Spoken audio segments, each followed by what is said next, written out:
آئے میں آپ کو اللہ کا ایک وعدہ بتاتا ہوں، اگر مالدار ہونا چاہتے ہیں کہ آسمان کا ایک دروازہ میرے لیے خصوصی کھلے، میں مانگوں اور رب دیتا جائے، میں مانگوں اور رب دیتا جائے۔ اس پہ یہ دیکھیں کہ اللہ نے کس عمل پہ وعدہ کیا ہے، لَإِن شَكَرْتُمْ لَأَزِيدَنَّكُمْ۔ میرے بندو آؤ نعمتوں کا کرو شکر، نعمتوں کو یوں بڑھا دوں گا، نعمتوں کا شکر ادا کرو، کہنے میں نہ لگانا نہ لگانا نہ لگانا، بادشاہوں کو برا بھلا کہنے میں اپنا وقت نہ لگانا، اب وہی وقت اپنے من تن اور اپنے جذبے اور اپنی سوچوں کو ٹھیک کرنے میں لگا دینا۔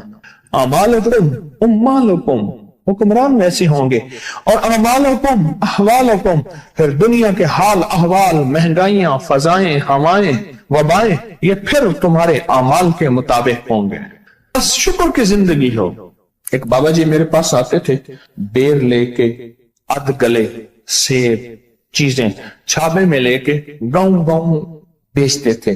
میرے پاس دوائی لینے آتے تھے، میں ہدیہ دے دیتا، میں کہتا چاچا آج وٹکی کتنی تھی یہ وکری، شکر ہے لکھ تھئیے لکھ تھئیے لکھ تھئیے، یعنی اس دور میں لکھ تو لکھ تھا نا۔